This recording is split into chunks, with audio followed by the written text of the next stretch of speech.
찬송가 264장 정결하게 하는 셈이 찬양드리겠습니다. 찬송가 264장입니다.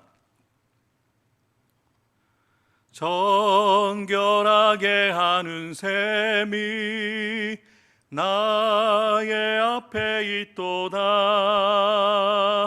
성령께서 공고하심 제 씻으라 하시네.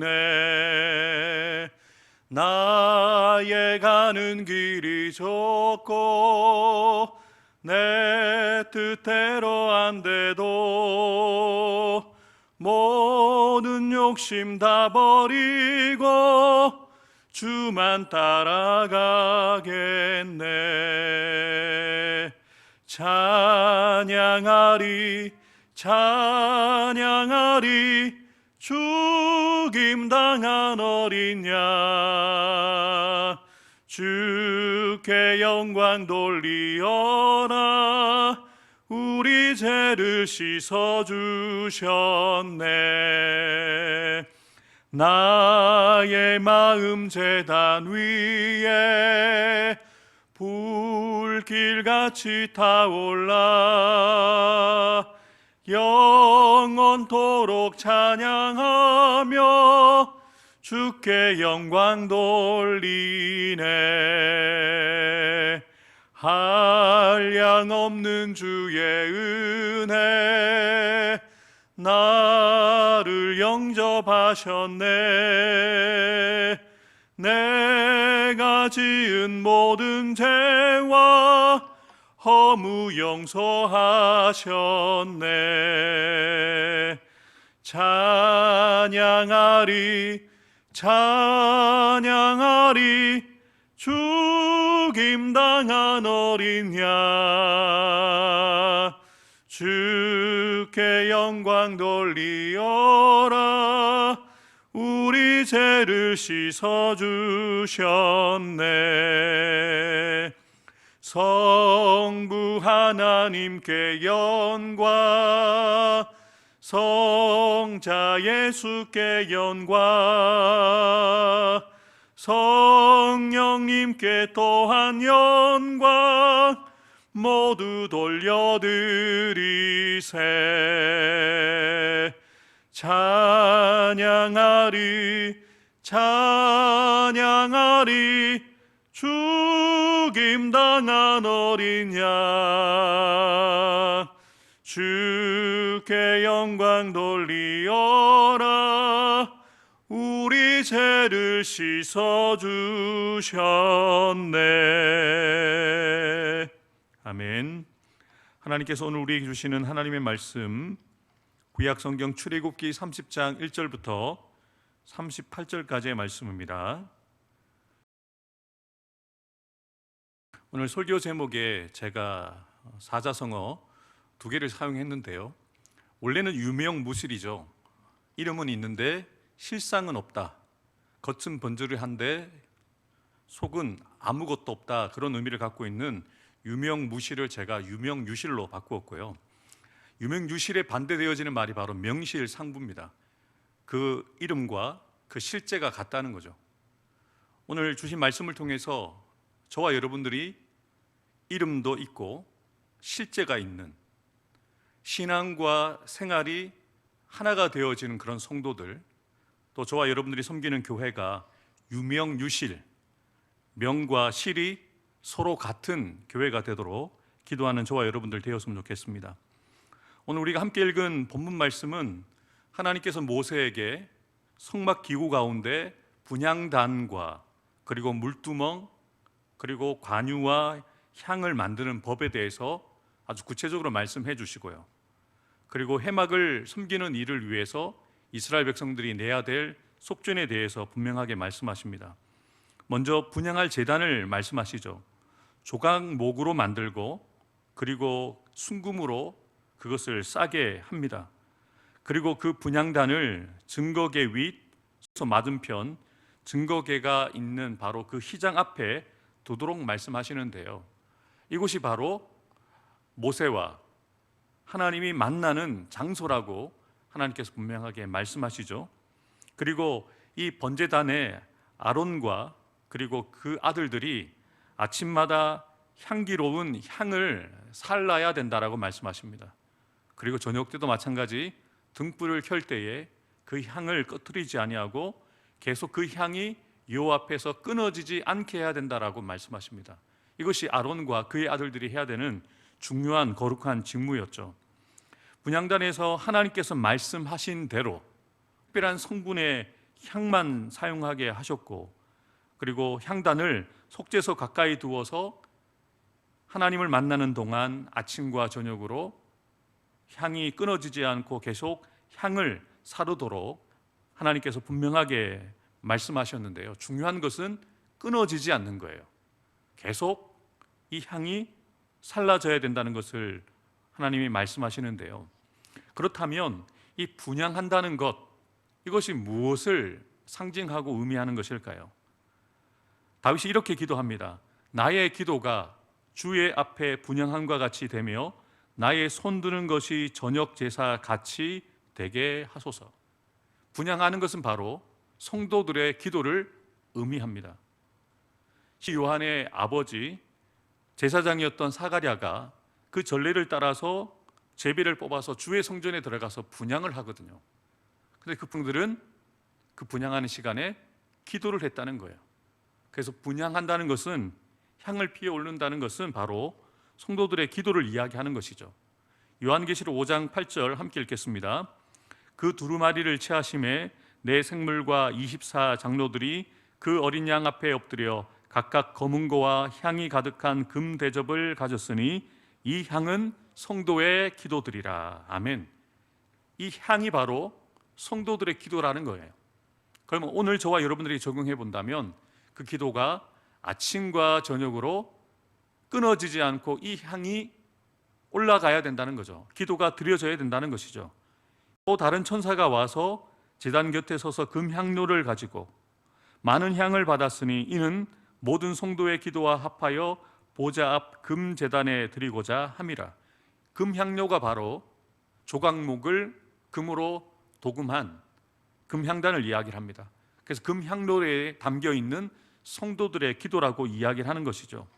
하나님께서는 하나님이 은혜로 선택하신 이스라엘 백성들이 하나님의 백성답게 살아갈 수 있는 그 방법을, 인생의 매뉴얼을 아주 구체적으로 주시는 것이죠. 여러분, 기도는 우리의 소원을 하나님 앞에 아뢰는 것이 있지만 더 중요한 것은 하나님의 뜻을 듣는 것입니다.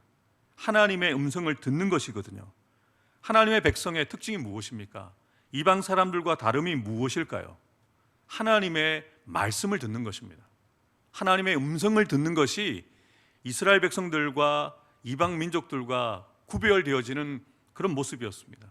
그 기도가 쉼 없이 드려지는 것, 그래서 아침과 저녁으로 하나님 앞에 기도하는 것을 통해서 하나님의 말씀을 듣고 하나님의 뜻을 기억하고 그 말씀대로 살아감을 통해서 조금씩 이스라엘 백성들이, 또 저와 여러분들이 하나님의 백성답게 되어지는 것이죠.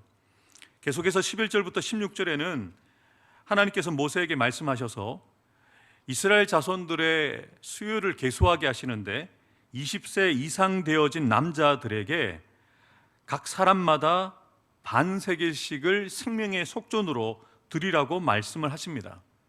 하나님께서 왜 이 생명의 속전을 드리라고 말씀하신 것일까요? 15절입니다. 너희의 생명을 대속하기 위하여, 너희의 생명을 대속하기 위하여 생명의 속전을 대라고 말씀하시는데요, 우리가 오해하지 말아야 될 것은 하나님께서 이 속전을 받고 이스라엘 백성들의 생명을 대속하신 것이 아니죠. 하나님은 이미 먼저 은혜로 그들을 구원해 주셨고 그들을 살려주신 것입니다. 생명의 속전을 드리는 것은 이러한 하나님의 은혜를 기억하는 것이죠. 그리고 자신의 생명이 이제는 더 이상 나의 것이 아니라 하나님께 속하였음을 고백하는 마음으로 생명의 속전을 드리도록 하신 것이죠. 저와 여러분들이 드리는 주일 예물, 감사 예물, 선교 예물, 특별히 11조 예물이 어떤 의미를 가지고 있습니까? 10의 1조, 나머지 10분의 9도 다 하나님께 속해 있는 것입니다. 하나님께서 우리에게 주셔서 우리가 그것을 가지고 사용할 뿐이죠. 그런데 우리가 예물을 드리면서 우리가 어떤 마음으로 드릴까요? 우리가 가지고 있는 이 소유가, 내가 누리고 있는 이 생명이 내 것이 아니라 하나님께 속한 것입니다 라고 고백하면서 드리는 것이죠. 거룩이라는 이 단어, 카도시라는 단어의 의미를 설명해 드렸잖아요. 구별되어졌다라는 의미도 있지만 누구누구에게 속하였다, 하나님께 속한 이스라엘 백성들, 저와 여러분들이기에 생명은 내게 속한 것이 아니라 하나님께 속했다는 거예요. 내가 가지고 있는 소유지만 나에게 속한 것이 아니라 하나님께 속하여 있다는 것을 믿음으로 인정하고 고백하는 마음으로 생명의 속전을 드리라고 하나님께서 명령하신 것이죠. 또한 하나님께서 생명의 속전을 드리게 하신 그 분명한 목적을 말씀하시죠. 너는 이스라엘 자손에게서 속전을 취하여 해막 봉사에 쓰라. 이것이 여호와 앞에서 이스라엘 자손의 기념이 되어서 너희의 생명을 대속하리라. 아멘. 이스라엘 자손에게 이 생명의 속전을 취하여서 해막 봉사, 제사장들 아론과 그의 아들들이 해막에서 하나님을 섬기는 일을 위해서 필요한 것들을 구매할 수 있도록, 준비할 수 있도록 사용하라고 말씀하신 것이죠. 실제적으로는 해막에서 봉사하는 일을 아론과 그의 아들들, 그리고 이후에 레위 지파 사람들이 감당하게 되어지지만 이스라엘 백성들 또한 생명의 속전을 들여서 하나님을 섬기는 일에 동참하게 하시는 것이죠.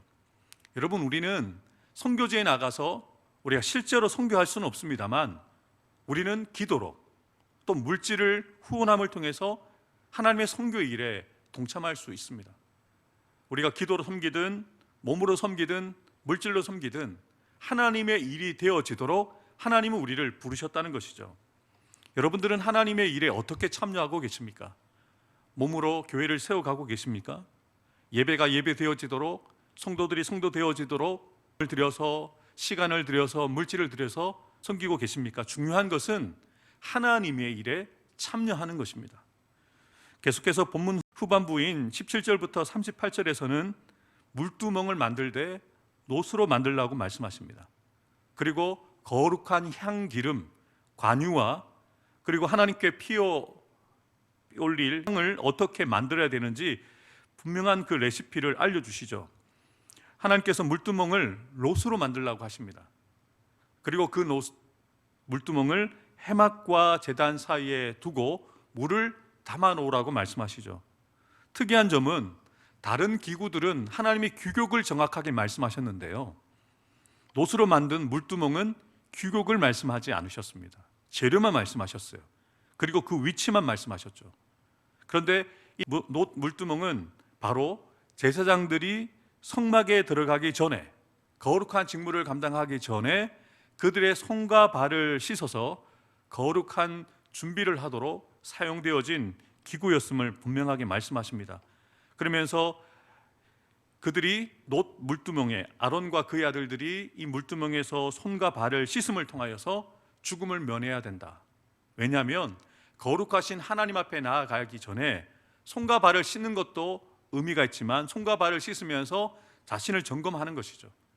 여호와께 성결한지, 거룩함으로 준비되어 있는지 스스로 돌아보도록 하나님께서 이렇게 제도적으로 마련해 주신 것이죠.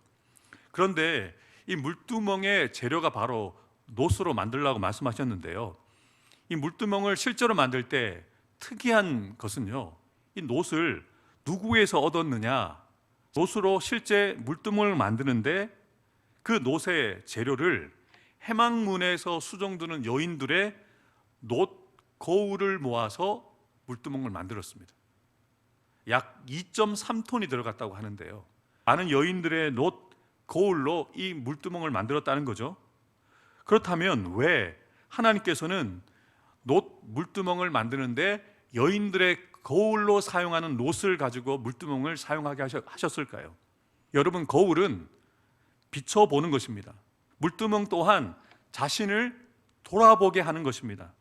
여인들이 자신의 모습을 살피고 단정하게 하기 위해서 거울을 쳐다보는 것처럼 마찬가지로 하나님께 나아가는 제사장들도 물두멍에서 깨끗한 물에, 그리고 그 놋에 비춰진 자신의 모습을 보고 깨끗하게 씻어 거룩하신 하나님 앞에 나아가라는 하나님의 의중이 있는 것이죠. 저와 여러분들도 마찬가지입니다. 하나님께 나아가기 전에 반드시 우리 자신을 돌아보아야 합니다.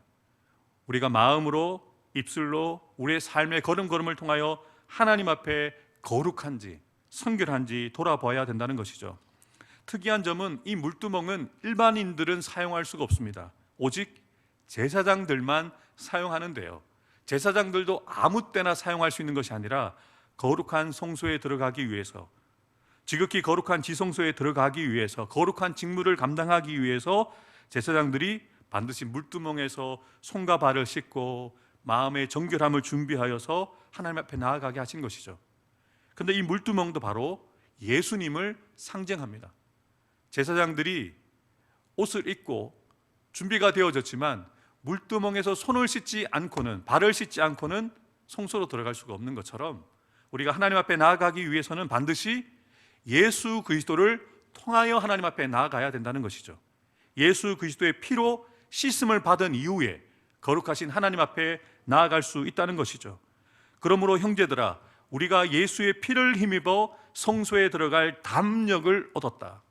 우리가 은혜의 보좌 앞으로 나아갈 수 있는 것은 우리의 노력이나 우리의 어떠함 때문에 되어지는 것이 아니라 예수의 피로 말미암아 되어진다는 것을 분명하게 이야기를 합니다. 그 길은 우리를 위하여 휘장 가운데 열어놓으신 새로운 살 길이요 휘장은 곧 그의 육체니라. 아멘.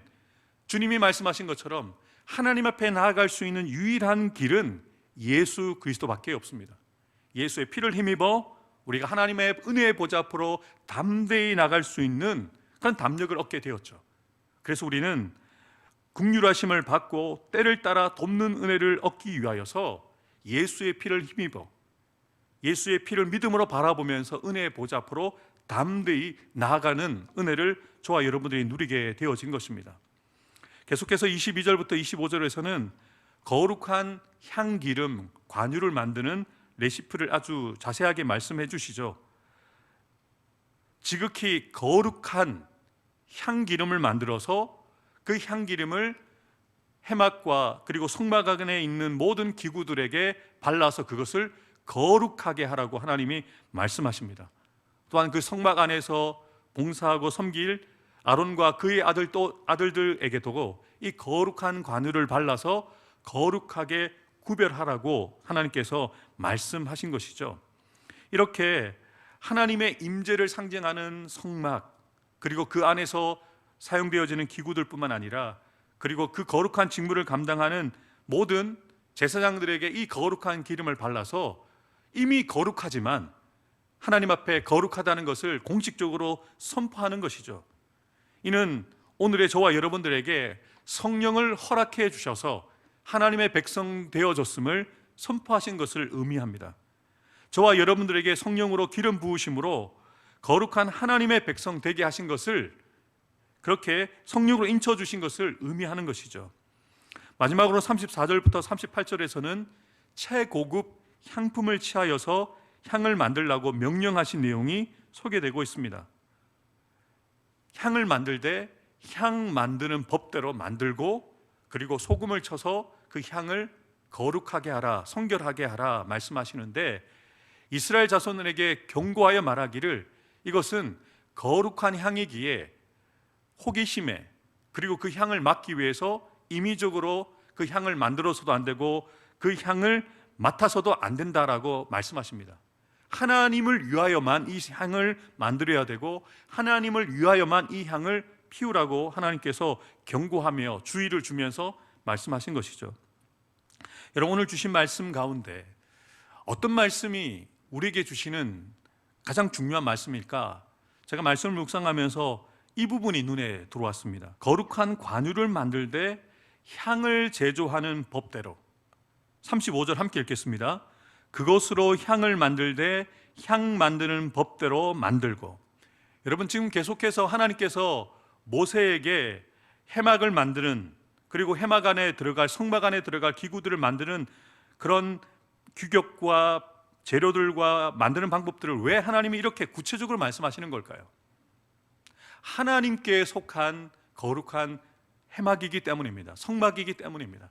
하나님을 위하여 드려지고 사용되어져야 될 것이기 때문에 세상의 방식, 이방 사람들이 그렇게 사용해 왔던 것, 이스라엘 백성들이 지금까지 애굽에서 400년 이상 살아오면서 그들이 가지고 있었던 경험과 지식대로 만들지 말고 하나님이 모세에게 말씀하신 대로 향을 제조하는 법대로 또 기름을 만드는 법대로 그렇게 만들라고 구체적으로 하나님께서 말씀해 주신 것입니다. 사는 성도 여러분, 우리가 하나님의 일을 함에 있어서는 내가 가지고 있는 지식과 경험과 능력을 따라 섬기는 것이 아닙니다. 하나님의 법대로 섬겨야 됩니다. 하나님의 뜻대로 섬겨야 됩니다. 이 교회는 예수 그리스도가 머리가 되시는 하나님이 주인 되시는 교회입니다. 사람의 뜻이나 사람의 생각대로 교회가 움직여서는 안 된다는 거죠. 유명무실한 교회, 이름은 교회인데 사람이 주인 되어지면 실장이 없는 교회가 될 수밖에 없습니다. 아름다운 성전은 있는데 성도들이 기도해야 된다는 것은 아는데 기도하지 않는다면 유명무실한 성도, 유명무실한 그런 교회가 될 수밖에 없다는 것이죠. 우리가 어떻게 하나님을 섬겨야 됩니까? 하나님이 말씀하신 대로 섬겨야 됩니다. 하나님의 법대로 섬겨야 됩니다. 모세를 통해서 제사장들이 아침과 저녁에 향을 피워서 그 향이 끊어지지 아니하도록 하나님께서 명령하셨는데요, 오늘 이 시대 가운데 영적인 제사장으로 살아가야 되는 저와 여러분들에게는 무엇이라고 말씀하십니까? 쉬지 말고 기도하라고 말씀하십니다. 성령 안에서 무시로 기도하라고 말씀하십니다. 여러분, 오늘 제가 설교 제목을 유명유실, 명실상부라는 이 말을 쓴 이유가 뭐냐면요, 여러분, 모세가 살았던 그 시대보다 지금 성전은 더 아름답게 지어져 있습니다. 더 많은 성도들이 하나님을 섬깁니다. 번제단과 향제단이 교회마다 있습니다. 물등을 믿습니다. 예수님을 믿습니다. 그런데 믿는다고 하는데 그 믿음에 실제가 있느냐, 이것이 중요하다는 거죠. 저와 여러분들이 섬기는 교회는 그 향단이 끊어지지 않고 아침과 저녁으로 24시간 365일 그 기도의 향이 타오르고 있습니까? 그 물두멍, 예수 그리스도의 피를 의지하여 예수 그리스도의 피를 힘입어서 예배가 드려지고 있습니까? 향을 피우는 제단을 만드는 것, 물두멍을 롯으로 만들고 준비하는 것도 중요합니다만 만들어 놓고 사용하지 않으면 아무런 소용이 없습니다. 있다면 그것을 하나님이 말씀하신 대로 만들 뿐만 아니라 하나님이 말씀하시는 대로 그 향단은 쉼없이 향을 피워 올려야 되고, 그 물두멍에서 제사장 되어지는 저와 여러분들은 손을 씻어 하나님 앞에 담대히 예배자로 서야 된다는 것이죠. 오늘 주신 말씀을 기억하면서 유명무실한 성도들과 유명무실한 교회가 아니라 이름이 그리스도인이라면 목회자답게, 장로님답게, 권사님답게, 집사님답게, 거룩한 무리 성도라는 이름답게 그 이름과 실제가 함께 가는 교회, 성도, 신앙과 생활이 하나가 되어지는 명실상부한 성도들과 교회가 되어 이 시대 가운데 하나님의 영광을 먼저 보는 성도들과 교회가 되어서 그 영광을 세상 가운데 보여주는 세상의 소금과 세상의 빛의 역할을 감당하는 저와 여러분들이 섬기는 교회가 되기를 주님의 이름으로 축복합니다. 기도하겠습니다. 하나님 아버지, 하나님께서 모세에게 이렇게 아주 분명하게 세세하게 말씀하신 것은 하나님께 속한 공동체이기에 하나님께 속한 성막이고 하나님을 위하여 사용되어져야 될 기구들이기에 하나님을 위하여 섬겨야 될 제사장들이기에 하나님의 법대로 하나님의 말씀하신 대로 섬기도록 분명하게 말씀해 주셨습니다. 하나님, 오늘 저와 우리 모든 성도들이 또 우리가 섬기는 교회가 이름만 그리스도인이라고, 이름만 교회라고 말하면서 능력을 상실한, 경건의 모양은 있는데 경건의 능력을 상실한 채 살아가는 성도들이나 교회가 되지 않게 도와주옵소서. 경건의 모양도 갖추게 도와주시고 경건의 능력을 갖춘 성도들과 교회가 되어 하나님께서 말씀하신 대로 향단에서 그 향이 끊어지지 않고 아침과 저녁으로 항상 쉬지 않고 이 향에 성도들의 기도가 올려지는 그런 교회, 그런 성도들이 가득한 우리 교회와 또 우리 성도들의 교회가 될 수 있도록 축복하여 주옵소서. 번제단의 불이 꺼지지 않기 원합니다. 예배가 쉼없이 드려지고 예배를 사모하는 성도들이 예수의 피를 힘입어 주 앞에 나와서 예배하며 세상과 민족을 변화시키는 능력 있는 성도들과 능력 있는 교회들로 회복되어질 수 있도록 하나님께서 두 손 들어 성도들과 우리 교회를 축복하여 주옵소서. 유명유실한 교회가 되기 원합니다. 명실상부한 교회, 신앙과 생활이 하나가 되어져서 하나님의 영광을 날마다 보고 경험하며 그 영광을 드러내는 우리 성도들 한 사람 한 사람 교회가 될 수 있도록 축복하여 주옵소서. 육신의 질병으로 고통 중에 있는 우리 모든 환우들을 어루만져 주셔서 치유되어지게 도와주시고 간건케 도와주셔서 하나님의 때를 위하여 남은 삶을 살아가며 주의 영광 위에 살아갈 수 있는 모든 우리 환우들 될 수 있도록 그들 가운데 역사하여 주옵소서. 오늘도 우리가 드리는 기도에 주께서 응답하여 주시기를 간절히 소망하오며 지금도 살아계신 우리 구주 예수 그리스도의 이름으로 간절히 기도하옵나이다. 아멘. 이제는 우리 구주 예수 그리스도의 구속의 은혜와 하나님 아버지의 크고 놀라우신 사랑과 보혜사 성령님의 교통하심과 역사하여 주심이 이 새벽 주께서 주신 말씀을 기억하며 하나님의 말씀대로 하나님께서 우리에게 구체적으로 말씀하신 하나님의 법대로 우리에게 맡겨진 직무를 감당하고 교회를 섬기는 일들 가운데 드려지기를 소망하며 유명유실한 성도, 유명유실한 교회가 되기를 소망하며 나아가는 사랑하는 성도들 한 사람 한 사람 머리 위에 우리로 말미암아 거룩하게 세워질 우리의 사역지인 가정과 자녀손들 위에 직장과 사업터 위에 주님의 피값 주고 사신 우리 해운대 수정교회 위에 이 나라 이민족 위에 세계와 열방 가운데 지금부터 영원토록 함께 해주시기를 간절히 축원하옵나이다. 아멘.